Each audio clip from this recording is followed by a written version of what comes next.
भारत माता की वंदे वंदे। मी या महाराष्ट्राचे नेते माननीय मुख्यमंत्री सन्माननीय देवेंद्र फडणवीस साहेबांना विनंती करतो की त्यांनी संबोधित करा। भारत माता की, भारत माता की, छत्रपती शिवाजी महाराज की, धर्मवीर छत्रपती संभाजी महाराज की, जय भवानी, जय भवानी। हिंदवी स्वराज्याचे सरसंस्थापक छत्रपती शिवरायांना मानाचा मुजरा करतो।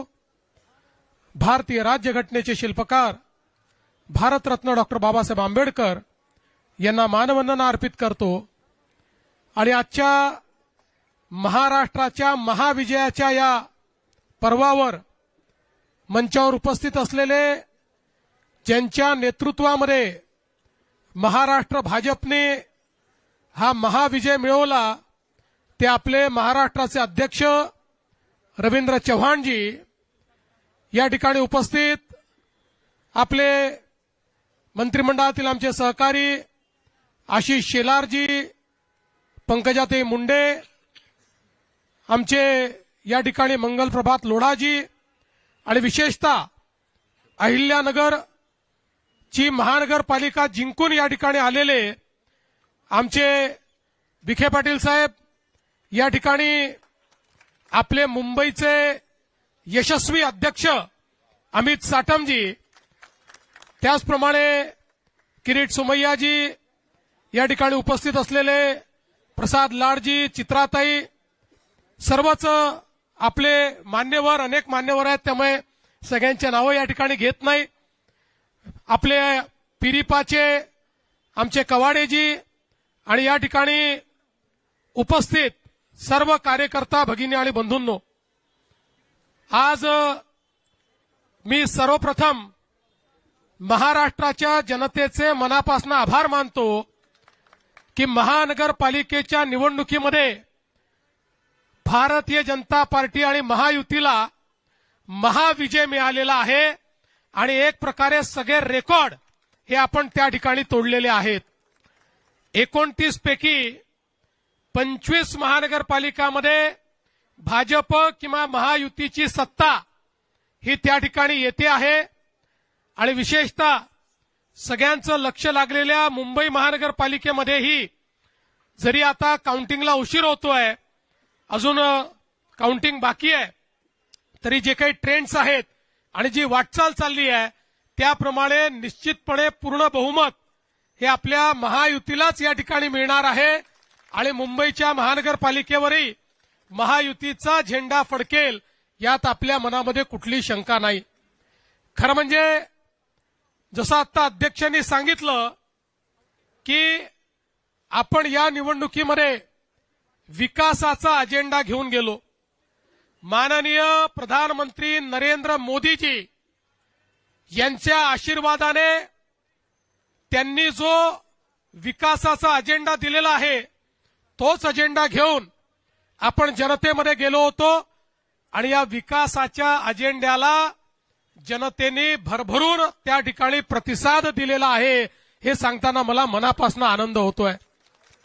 आणि ज्या प्रकारे वेगवेगळ्या महानगरपालिकांमध्ये रेकॉर्ड ब्रेक अशा पद्धतीचं मॅन्डेट आहे, या मॅन्डेटने एक गोष्ट स्पष्ट केली आहे की लोकांना विकास हवा आहे, लोकांना प्रामाणिकता हवी आहे आणि म्हणून लोकांनी आपल्याला या ठिकाणी निवडून दिलेलं आहे। आणि आज एक गोष्ट अजून या निकालाने स्पष्ट केलेली आहे, महाराष्ट्राचा विश्वास हा प्रधानमंत्री नरेंद्र मोदीजींवरच आहे हे देखील या निकालाने स्पष्ट केलेलं आहे। आणि म्हणून आज खऱ्या अर्थानं या निकालाच्या निमित्ताने हिंदू हृदय सम्राट शिवसेना प्रमुख बाळासाहेब ठाकरे यांचंही मी स्मरण करतो, कारण त्यांचाही आशीर्वाद हा आपल्या महायुतीच्याच पाठीशी होता आणि म्हणून हा विजय आपल्याला या ठिकाणी मिळालेला आहे।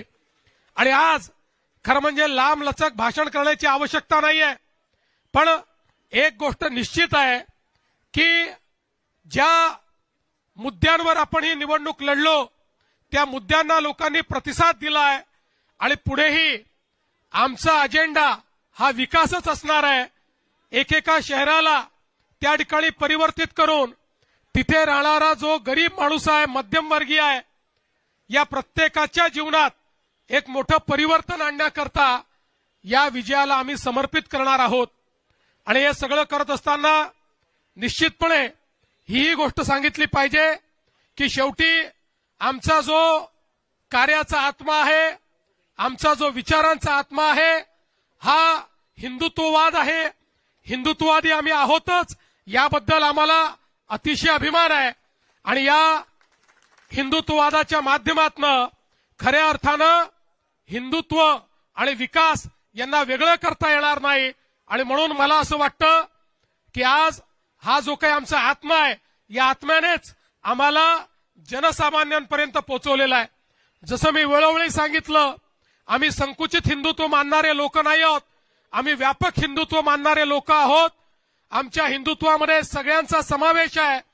जो जो या भारताच्या संस्कृतीला आपली संस्कृती समजतो, भारतीय प्राचीन जीवन पद्धतीला जो आपली जीवन पद्धती मानतो, त्याची पूजा पद्धती काही असली तरी त्या सगळ्या लोकांना आम्ही आमच्या हिंदुत्वाच्या व्याख्येमध्ये या ठिकाणी घेतलेलं आहे.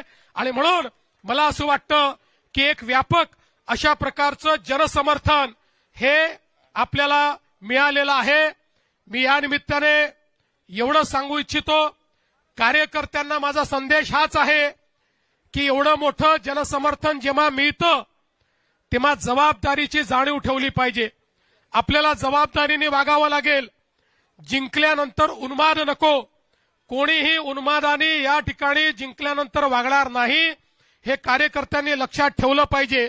आणि त्यासोबत निवडून आलेल्या लोकप्रतिनिधींना आमचा संदेश आहे की तुम्हाला जनतेनं अपेक्षेने निवडून दिलाय, पारदर्शी प्रामाणिकतेतून कारभार करण्याकरता निवडून दिलेला आहे.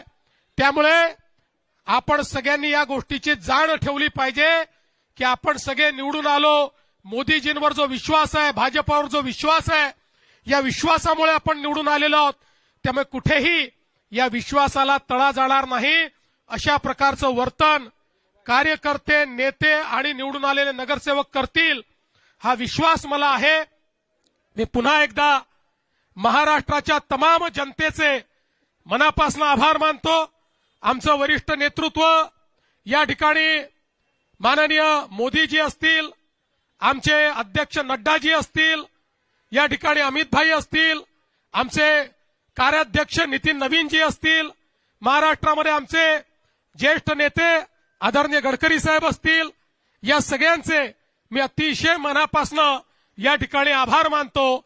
आणि पुन्हा एकदा या विजयाच्या आपल्या सगळ्यांना शुभेच्छा देऊन आता आपण सगळे महापौर बसल्यानंतर जल्लोष पुन्हा साजरा करू, हे या ठिकाणी आपल्या सर्वांना सांगतो. आणि सोबतच अर्थात या ठिकाणी आपले जे मित्र पक्ष आहेत त्यांनाही, शिवसेना असेल, राष्ट्रवादी असेल, या ठिकाणी आरपीआय असेल, पिरिपा असेल, या सगळ्या मित्र पक्षांचे देखील अतिशय मनापासून आभार मानतो. इथे येण्यापूर्वी माननीय शिंदे साहेबांना मी त्या ठिकाणी फोन करून, आणि त्यांचा मला फोन आला, त्यांनी माझं अभिनंदन केलं, मी त्यांचं अभिनंदन केलंय. आणि पुन्हा एकदा महाराष्ट्रामध्ये महायुती मजबूतीनं या ठिकाणी काम करेल हा विश्वास देतो आणि माझं बोलणं संपवतो. धन्यवाद. विशेषतः मला या ठिकाणी धन्यवाद दिला पाहिजे सगळ्या कार्यकर्त्यांचा, कारण हा विजय कार्यकर्त्यांना समर्पित विजय आहे. आमचे जे कार्यकर्ते 24 तास काम करतात, ज्यांना कुठलं तिकीट मिळत नाही, ज्यांना कुठल्या पदाची अपेक्षा नाही, जे या ठिकाणी 24 तास काम करतात, त्या सगळ्या कार्यकर्त्यांना देखील हा विजय या ठिकाणी मी समर्पित करतो. जय हिंद, जय महाराष्ट्र.